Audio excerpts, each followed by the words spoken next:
प्रिय विद्यार्थियों, नमस्ते। आज हम सूर्यकांत त्रिपाठी निराला द्वारा रचित जूही की कली कविता पर बात करेंगे। इसकी व्याख्या पर चर्चा करेंगे। जूही की कली कविता की रचना 1916 ईस्वी में हुई थी। जूही की कली कविता हिंदी काव्य जगत में ऐतिहासिक व साहित्यिक महत्व की दृष्टि से अपना महत्वपूर्ण स्थान रखती है।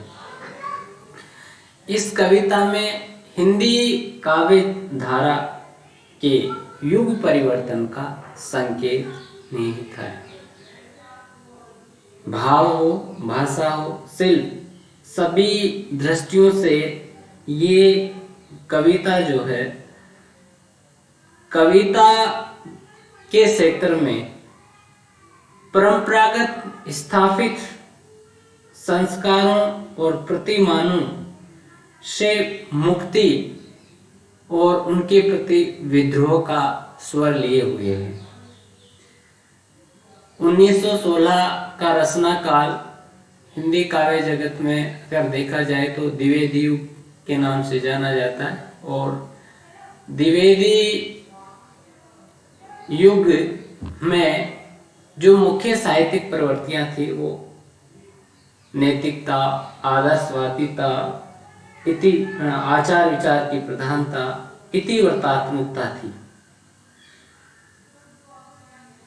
द्विवेदी युग की इस आदर्श परकता, नैतिकता और इतिवृत्तात्मकता के विरुद्ध जूही की कली कविता में प्रेम, रोमांस और विलास का उन्मुक्त व स्वच्छंद चित्रण हुआ है। इसमें वर्णित जो प्रेम है वो रीतिकालीन प्रेम नहीं है।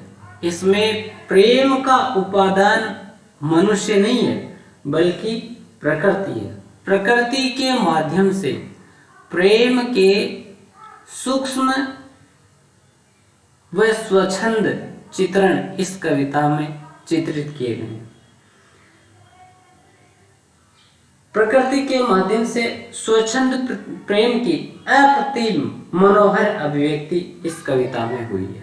तो भाव पक्ष की दृष्टि से ये कविता उस समय के जो स्थापित मापदंड थे, महावीर प्रसाद द्विवेदी जिनको एक युग माना जाता था, और उस समय उनके द्वारा संपादित सरस्वती पत्रिका एक प्रतिष्ठित साहित्यिक पत्रिका थी, जिसमें छापने के लिए निराला जी ने इस कविता को भेजा था, लेकिन महावीर प्रसाद द्विवेदी जी ने उसमें छापने से इनकार कर दिया था। तो जो स्थापित मापदंड थे भाव की दृष्टि से, वो उनके प्रति इस कविता में विद्रोह का भाव अंकित हुआ है, उनसे मुक्ति का भाव। ये बात भाषा की दृष्टि से भी लागू होती है और शिल्प की दृष्टि से भी लागू होती है। शिल्प की दृष्टि से ये कविता जो है वो कविता के छंदों के बंधन से मुक्ति की कविता है और मुक्त छंद में लिखी गई कविता है। इसके बाद हिंदी काव्य में मुक्त छंद में कविता रचने की जो परंपरा है वो शुरुआत हुई। छंदों के प्रति जो आग्रह था उसको तोड़ने का जो काम है वो निराला जी ने किया है। भाषा की दृष्टि से भी ये कविता पूर्ववर्ती कविताओं से भिन्न है, क्योंकि इसकी भाषा में चित्रात्मकता है और लाक्षणिकता है, ध्वन्यात्मकता है। मुक्त छंद के बावजूद भी इसमें लयात्मकता है। तो भाव, भाषा और छंद तीनों ही दृष्टियों से ये कविता अपने पूर्ववर्ती कविताओं से भिन्न है और एक नए युग का जो है यहाँ से सूत्रपात होता है, उसका जो स्वर है, संकेत है, वो इसमें निहित है। मुक्त छंद प्रकृति सौंदर्य का सूक्ष्म चित्रण, प्रेम, श्रृंगार और भोग का समन्वित चित्रण, कल्पनाशीलता, कल्पना का सौंदर्य, इन सभी कारणों से ये कविता हिंदी काव्य जगत में अपना विशिष्ट एवं युग परिवर्तनकारी स्थान रखती है। इस कविता में छायावादी काव्य की जो विशेषताएं हैं वो भाव पक्ष की या शिल्प पक्ष की वो सभी दृष्टिगत होती है। इससे इसे ही छायावाद की प्रथम कविता माना जाता है। यद्यपि छायावाद का प्रथम काव्य संग्रह प्रसाद द्वारा रचित लहर से झरना से माना जाता है, परंतु मुक्त छंद में लिखी गई ये कविता छायावाद की समस्त विशेषताओं से युक्त है।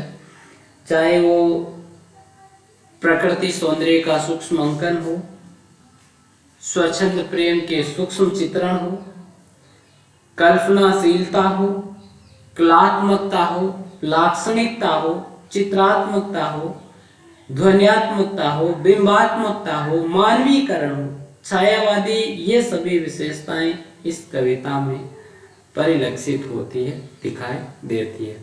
तो पढ़ने के लिए मुक्त चित्र और मुक्त छंद के माध्यम से इसमें निराला जी ने जो है परंपरागत कविता प्रतिमानों के प्रति विद्रोह व्यक्त करके एक नए काव्य आंदोलन का सूत्रपात किया, जो आगे चलकर छायावादी काव्य धारा या छायावादी काव्य आंदोलन के नाम से जाना जाता है।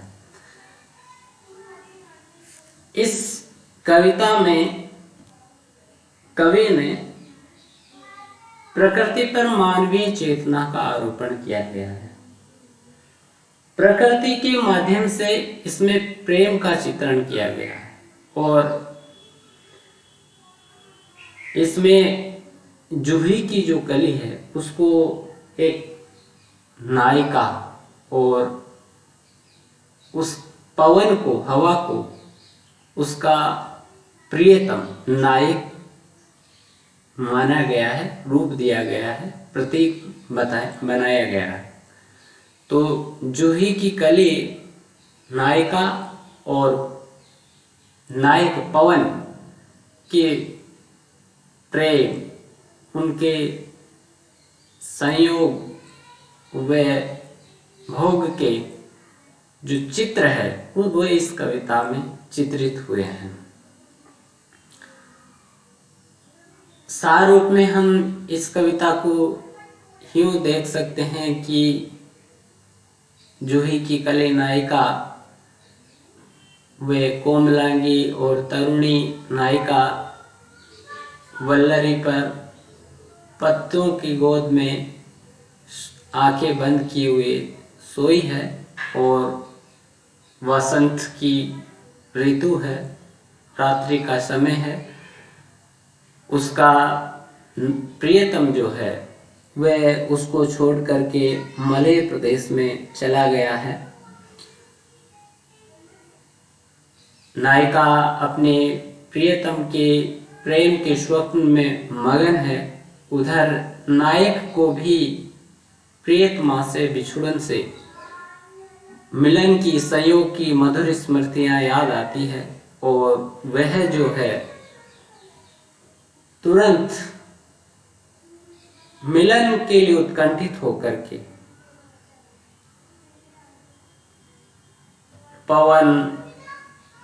उपवन, बाग बगीचे, तालाब, वन, लता कुंजों को पार करते हुआ नायिका कली के पास पहुंचता है। लेकिन जूही की कली नायिका उस समय वो सो रही थी और इस कारण वो अपने प्रियतम के आगमन को जान नहीं पाती है। नायक सोई हुई नायिका के कपोलों का चुंबन करता है और नायक के उस चुंबन से नायिका जो है रोमांचित होती है, परंतु वो निद्रालस होकर के सोई रहती है, जागती नहीं। जैसे यौवन की मदिरा उसने पी रखी हो, नायिका के द्वारा इस प्रकार उपेक्षा या उसके जागृत न होने पर नायक जो है वो निर्दयता करता है और निष्ठुरता से अपने तेज झोंकों से उस नायिका के सुंदर देह को झकझोर देता है और उसके कपोलों को मसल देता है, जिससे वो नायिका जो है चौंक जाती है और चौंक कर खड़ी होती है और अपने प्रियतम को अपने पास देख कर के वो जो है खिलखिलाने लगती है, प्रेम के उस रंग में रंग जाती है और प्रिय से मिल कर के वो बहुत प्रफुल्लित होती है। ये ऐसा इसमें वर्णित हुआ है। तो अब हम इसकी व्याख्या पर बात करते हैं। इसमें वर्णित भाव और शिल्प सौंदर्य को समझते हैं। विजन वन वल्लरी सोती थी सुहाग भरी, स्नेह स्वप्न मगन अमल कोमल तनु तरुणी, जूही की कली दृढ़ बंद किए शिथिल पत्रांक में, वासंती निशा थी विरह विधुर प्रिया संग छोड़, किसी दूर देश में था पवन जिसे कहते हैं मलयानी।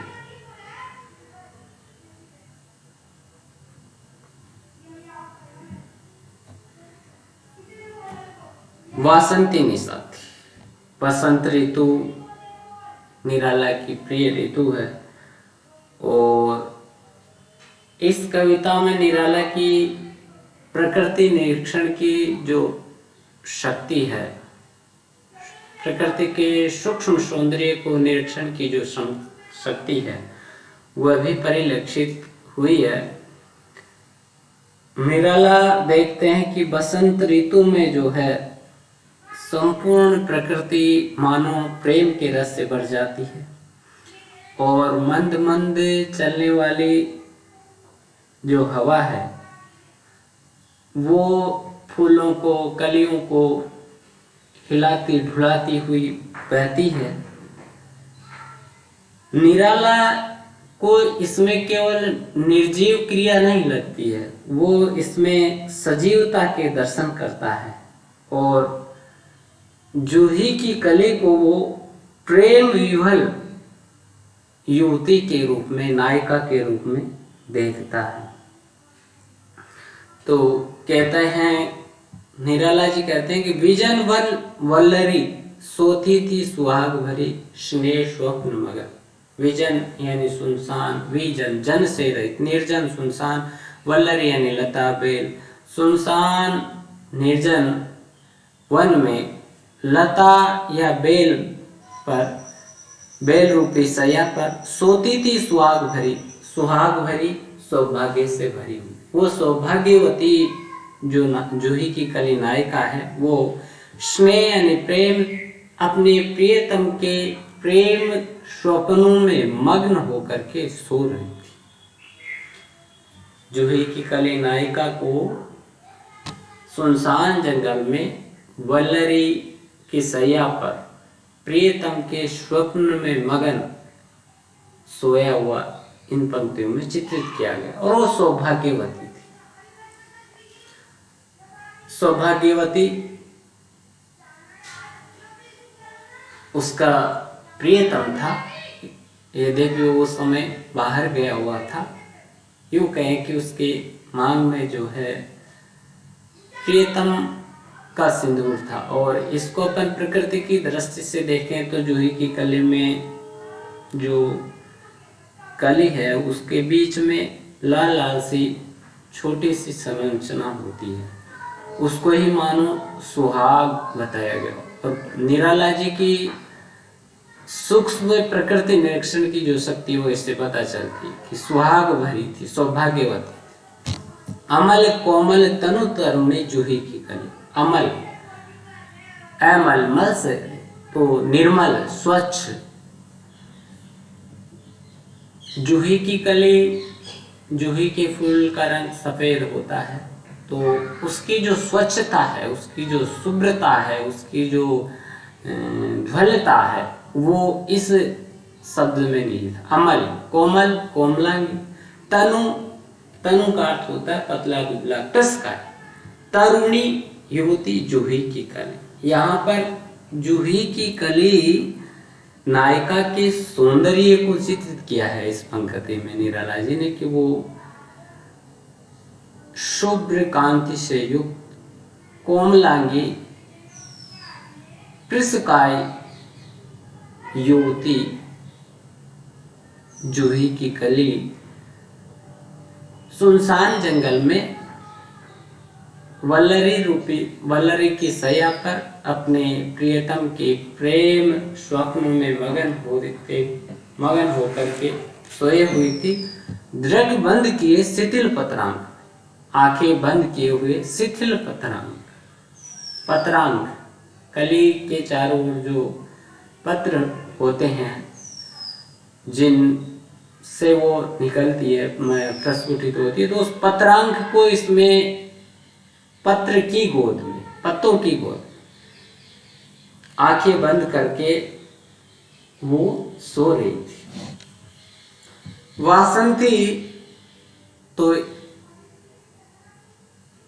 वासंती निशा थी, वसंत की रात्रि थी। इन पंक्तियों में वसंत की एक रात्रि में जूही की कली नायिका जो है सुनसान जंगल में लता की बेल रूपी सैया पर अपने प्रियतम के सुनेह स्वप्न में मग्न, आंखें बंद किए हुए पत्तों की गोद में सोई हुई थी। वो जूही की कली नायिका शुभ्र कोमलांगी कृषकाय तरुणी थी, युवती थी। विरह विधुर प्रिया संग छोड़ किसी दूर देश में था पवन, जिसे कहते हैं मलियान।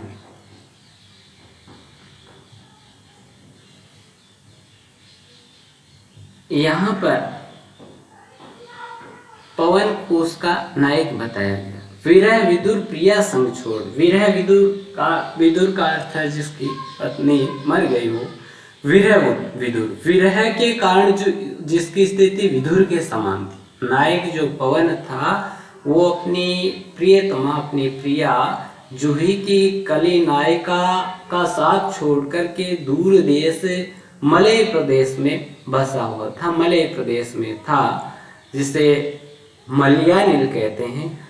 और इस कारण नायक भी अपनी प्रिया की विरह वेदना को अनुभूत कर रहा था, उसे भोग रहा था। इसलिए पवन के लिए भी विरह विदुर शब्द का प्रयोग किया। उसकी स्थिति भी विदुर के समान थी, क्योंकि वो अपनी नायिका से दूर मलय प्रदेश में था।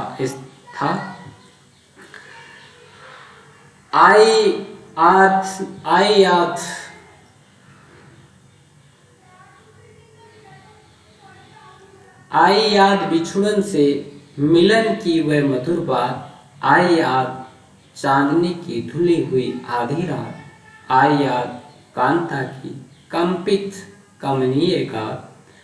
फिर क्या पवन उपवन सरसरित गहन गिरी कानन कुंज लता कुंजों को पार कर पहुंचा जहां उसने की केली कली खिली साथ। आई याद बिछुड़न से मिलन की वह मधुर बात। प्रिया से वियुक्त होने से, प्रिया से बिछुड़ने के कारण विरह वियोगावस्था में नायक पवन को अपनी प्रिया के साथ संयोग की मधुर जो बातें हैं वो याद आती। संयोग काल की मधुर स्मृतियां उसके स्मृति पटल पर अंकित होती है।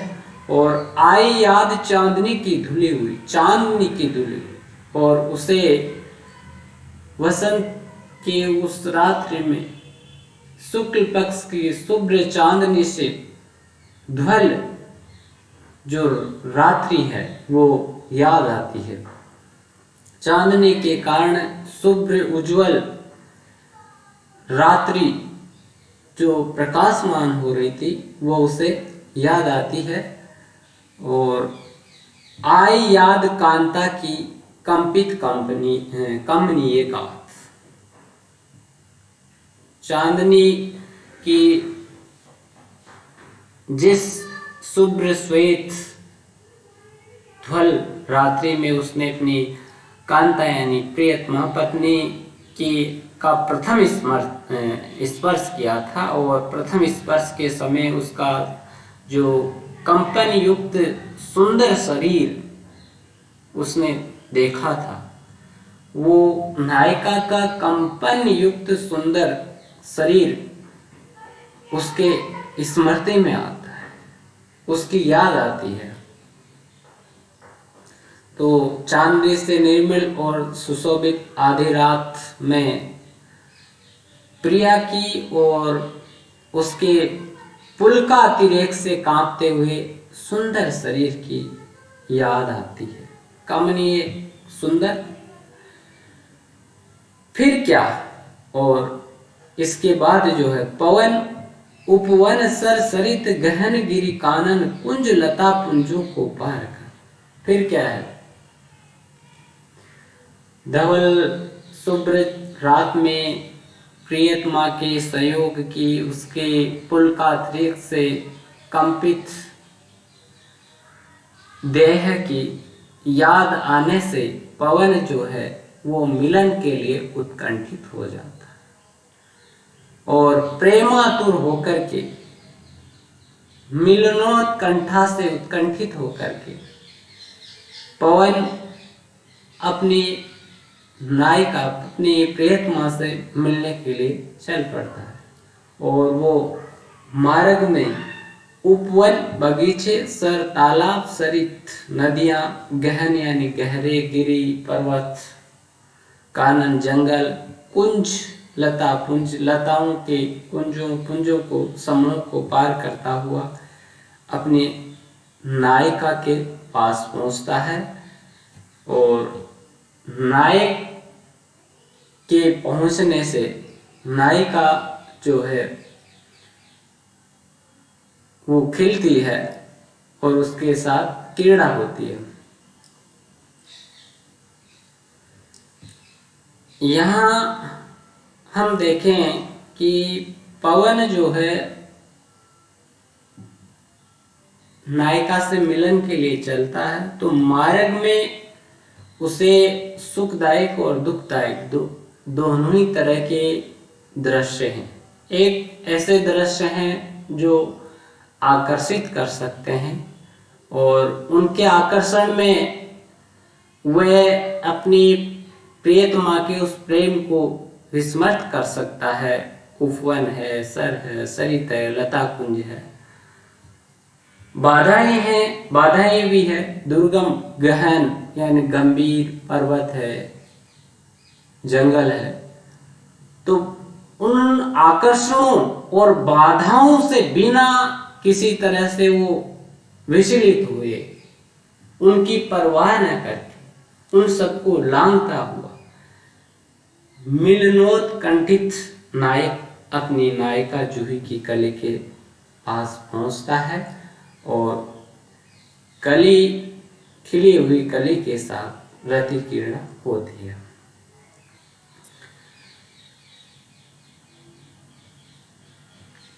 आगे है, सोती थी जाने कहो कैसे प्रिय आगमन वह, नायक ने चूमे कपोल, डोल उठी वल्लरी की लड़ी जैसे हिंडोल। इस पर भी जागी नहीं, चूक क्षमा मांगी नहीं, निद्रालस बंकिम विशाल नेत्र मूंदे रही। कीवा मतवाली थी यौवन की मदिरा पिए पिए, कौन कहे। यहाँ और रह गए एक पंक्ति, कौन कहे।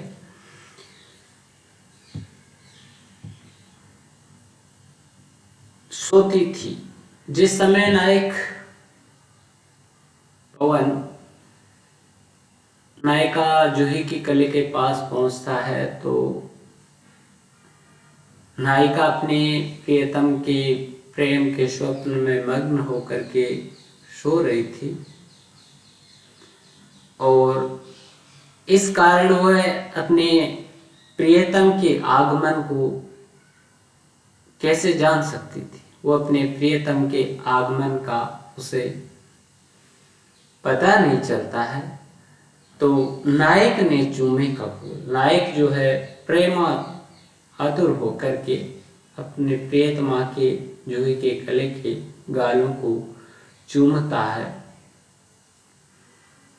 डोल उठी वल्लरी की लड़ी जैसे हिंडोल, वल्लर यानी लता जिस पर वो जूही की कली सोई हुई थी वो जैसे हिंडोल, हिंडोले की तरह, झूले की तरह जो है डोल उठती है, झूलने लगती है। तो यहाँ पर उपमा अलंकार है, उस बेल के हिलने का जो तुलना है वो हिंडोले से, झूले से की गई है।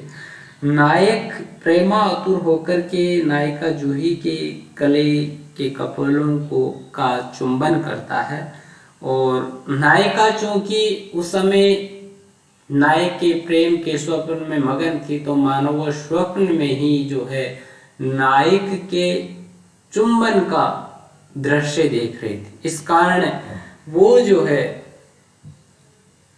लता जिस पर वो नायिका सोई हुई थी झूले के समान हिलने लग जाती, हिंडोले की भांति उस लता की जो लड़ियां हैं वो चंचल हो उठती है, हिलने डुलने लगती है।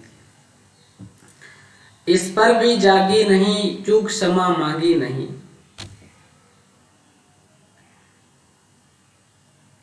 निंद्रालस बंकिम विशाल नेत्र मूंदे रही, किंवा मतवाली थी यौवन की मदिरा पी।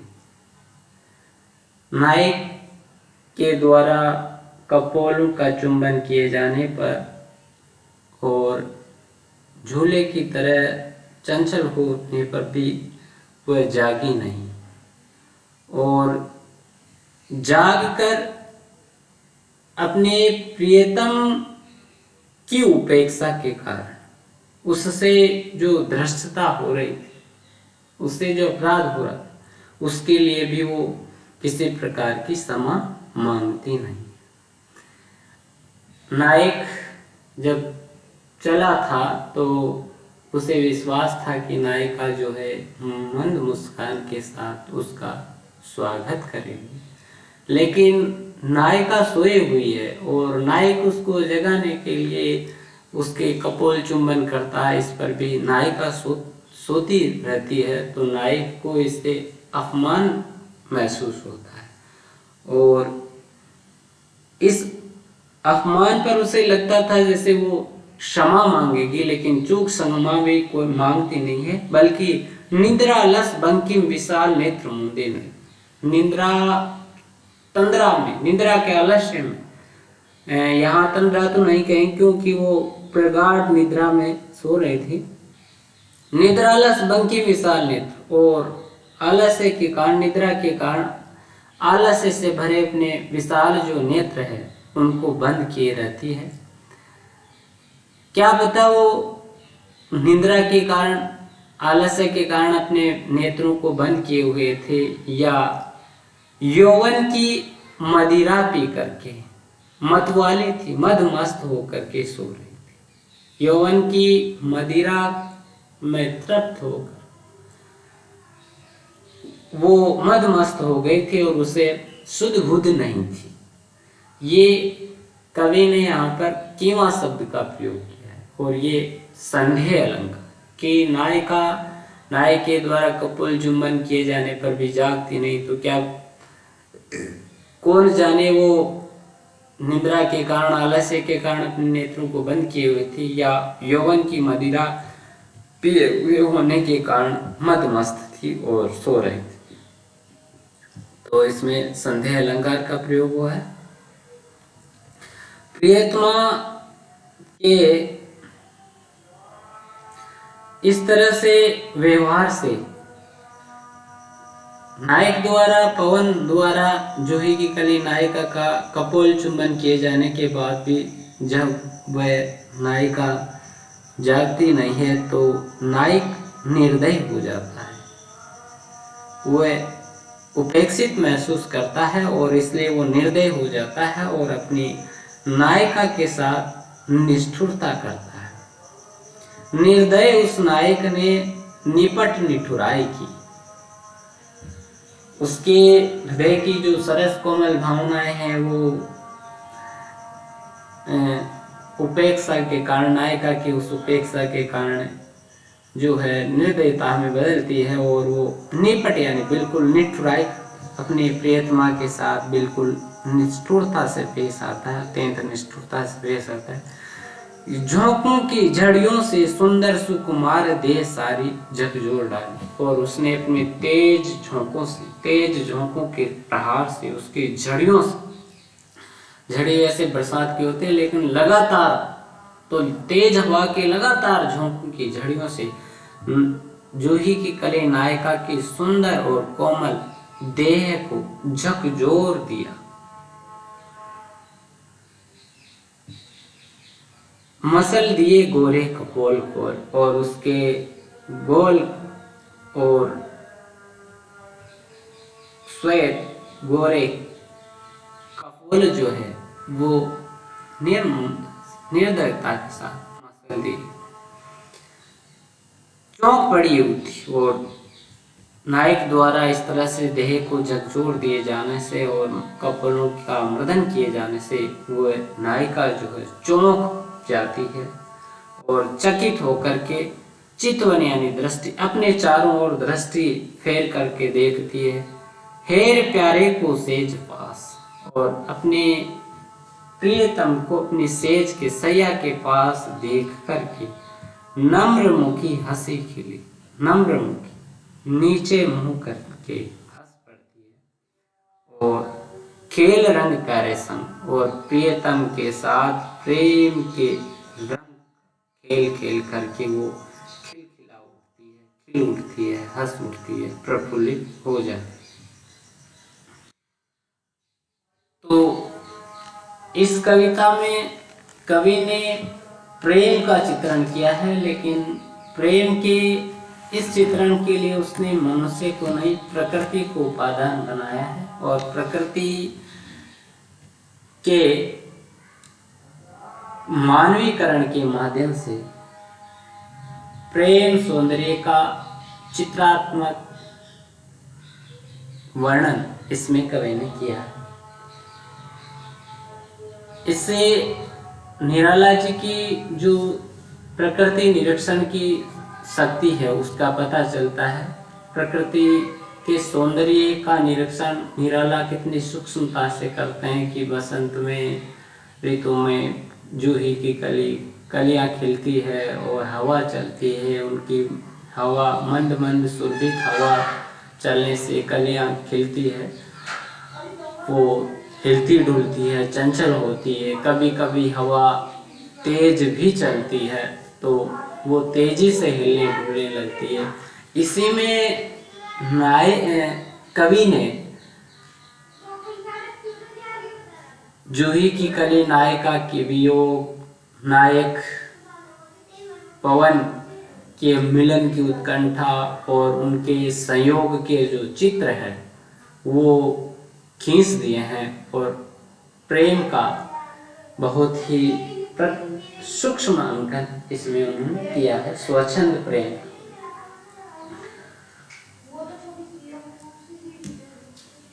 इसकी भाषा की अगर अपन बात करें तो निराला की भाषा इसमें एक तरफ जहाँ संस्कृत निष्ठ तत्सम है, वहीं दूसरी ओर देशज शब्दों का भी इसमें प्रयोग हुआ है। पहली पंक्ति वन वल्लरी, विजन वल्लरी, स्नेह स्वप्न मग्न, अमल कोमल, तनु तरुणी, ये जो है तत्सम शब्दावली है। वहीं सुहाग भरी है, ये जो है अद्भव शब्दावली है। ठेठ देश हिंदी की शब्दावली है। हेर प्यारे को सेज पास हिंदी की ठेठ देश शब्दावली है। तो तत्सम और तद्भव शब्दों का इसमें प्रयोग हुआ है। इसमें जो बात देखनी है वो देखने की है कि निराला जी की बिंबात्मकता और चित्रात्मकता के इसमें चित्र है। पंक्तियों को पढ़ते समय प्रकृति का जो दृश्य है वो पाठक के मस्तिष्क में चित्रित हो जाता है। बिंब जो है वो मस्तिष्क में उभरते रहते हैं। इसमें प्रयुक्त जो अलंकार है मुख्य रूप से वो मानवीकरण है। मानवीकरण के अतिरिक्त इसमें अनुप्रास है और संदेह है, उपमा है, ये अलंकार इसमें प्रयुक्त हुए हैं।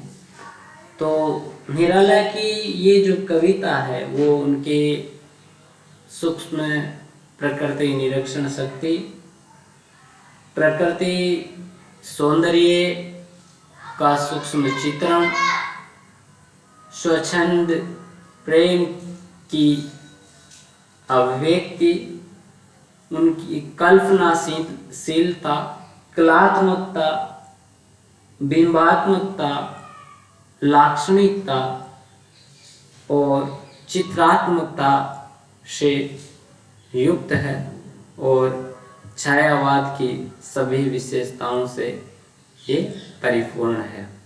तो ये कविता हिंदी काव्य जगत में अपनी इन्हीं सभी विशेषताओं के कारण बहुत महत्वपूर्ण स्थान रखती है। धन्यवाद।